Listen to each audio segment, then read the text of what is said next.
coalition moom Khalifa ci politique kenn mënu koo bañ parce que dafa ànd ak politique surtout bu fekkee da ngeen juboo ci benn programme wala dynamique bu ngeen bëgg a jaay askan wi ñu gëm leen méthode la ci ñiy def politique pour ñu dagaan kàddu askan wi mais dafa laaj ñu càmbar ko parce que à l'espace d'une année mënu ci bokk ci ñaari coalition wala ñetti coalition yoo xam ne du ñu bokk benn programme du ngeen bokk nu ngeen koy élaborer bëkk démb ay noonu ngeen woon tey ngeen nekkaat ay soppe dafay xaw a jaaxal ki nga xam ne moom mooy def choix am lool parce que ci élection législative yi mujjee am Sénégal gisoon nañu coalition yi benn bu nekk ni mu taxawee woon ak après bi mu tasee yi nga xam ne xëy na tasul sax officiellement aussi nit ñi di xaar mu am rebondissement et lu possible la bu fekkente ni bi nag élection présidentielle yi dox ci diggante bi moo dagg xëy na la continuité yooyu lay coalition mel ni Yewwi Askan Wi mel ni Wallu Benno Bokk Yaakaar moom dee na mën nañ ko accepter parce que en général coalition bu ànd ak parti au pouvoir bu parti ba daanoo souvent dafa yóbbaale coalition ba waaye conséquence bi mooy faiblesse ba muy def ca parti politique yi nga xam ni dañu bokkoon ci boobule coalition tey ñi bokkoon ci coalition COP 21 pratiquement PDS doo nga ci nekk di dundandi. te yéen ñëpp gis ngeen PDS dooleem ni mu wàññeekoo moo taxoon mu langaamitu ci jéem a def benn coalition seen diggante wala alliance seen diggante ak coalition Yewwi Askan Wi donc coalition yi ñu ngi juddu mais xam nga ci élection présidentielle yi mënoo tam benn nit benn leader. gëmoo ko. gëmoo programme am gëmoo démarche am ci élection présidentielle yi bëkk démb yii alors tey nga mën a àndaat ak moom ci benn coalition Khalifa ngay gis genn xeetu soppeeku caméléon bu ne ci gaa yu politique ci façon boo xam ni boo koy yëg da ngay jaaxle maanaam boo yëg ñoom ni ñuy waxtaane ni ñuy échanger jamono yi ñuy saagante ŋàññante jamono yi ñuy àndaate yow bu fekkee tu es au courant de ça da ngay tiit da nga naan man ban réew laa am ak ñi nga xam ñoo séq suñu géopolitique bi ñoom nan la ñu mel. sax nit ñuy soppeekoo moo doy waar. parce que ci benn ànd bi da ngay gis ni ci diggante leader yi dafay am sous-estime ci diggante leader yi dafay am ay trahison ci diggante leader yi dafay am ñu noppi pour kootoo ak parti au pouvoir di def ay sale boulot dafay am ñoo xam ni. gëmuñu coalition bi ñu nekk mais ndëgër laay lañ ko def Khalifa am na ñoo xam ni tey existence seen parti politique dafay aju ci ñu bootu ci benn coalition. C'est vrai que comme ni ñu koy waxee Sénégal benn parti kese mënatul a gagner ay élections kese aha kay mun na nekk tout dépend ci parti ba ni muy demee ci élection yi lépp mu ngi aju ci parti ba ni muy demee ci élection yi loolu moo koy permettre muy gagner. parce que est-ce que coalition bu muy partageel lépp lay àndal wala ndax coalition buy soutenir programme am lay àndal tant coalition COP 21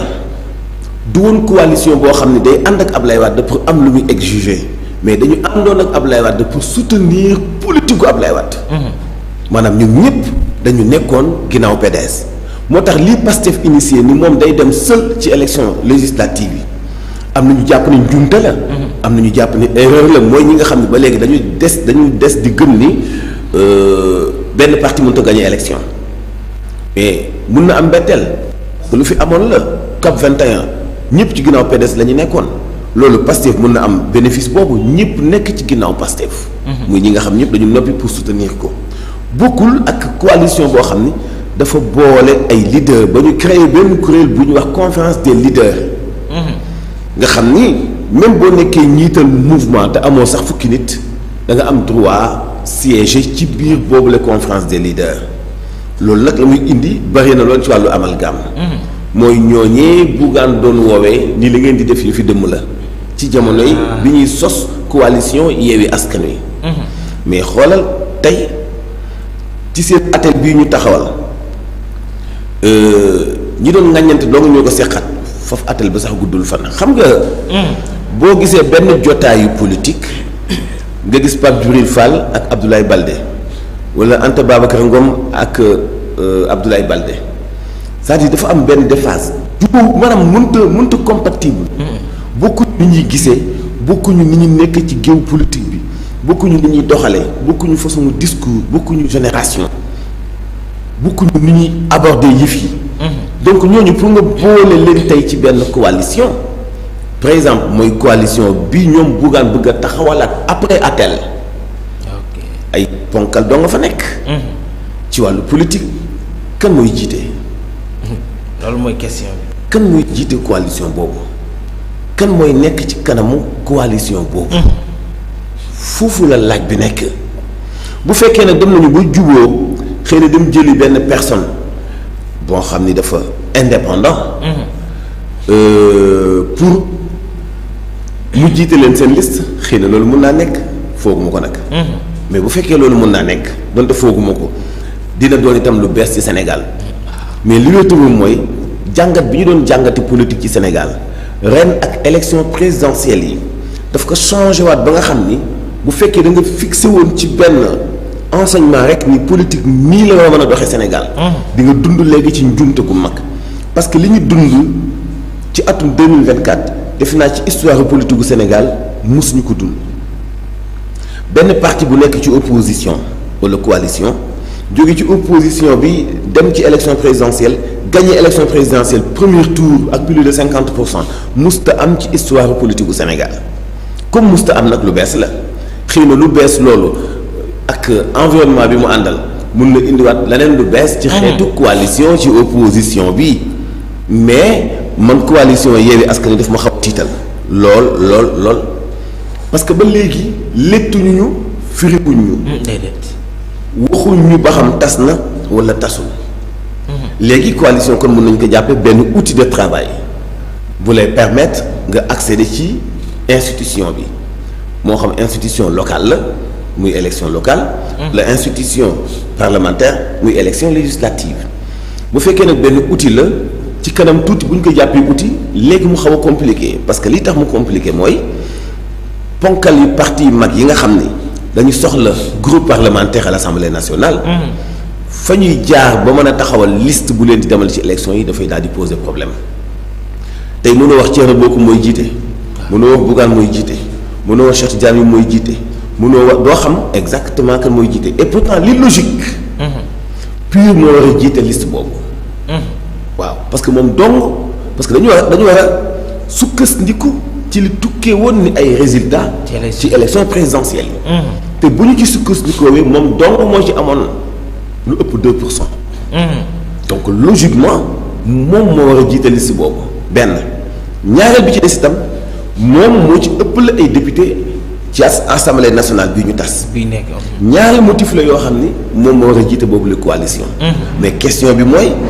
est-ce que daañu egg ci cëppaandaw yi accepter loolu tukkee woon ci élection yi. pour jiital ko mu jiite liste bi. et pourtant même ci base politique aussi moo ci am base bu gën a structuré ci wàllu électorat.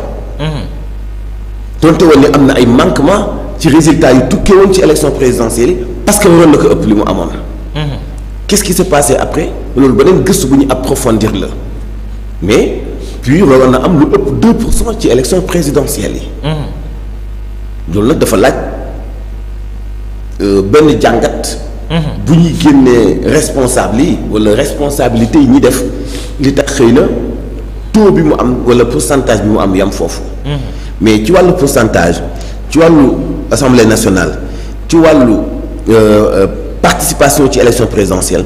pratiquement moom moo war a jiite. beneen bi ci des Khalifa Sall xëy na mën nañu ko def comme sage wala expérience am pour mu jiite. liste coalition boobu mais dina xaw a jafe. parce que itam di tenir compte ci base politique am na mais personne aussi charme bi muy am pour diriger pour mën a convaincre électeur bi lu ci am solo la.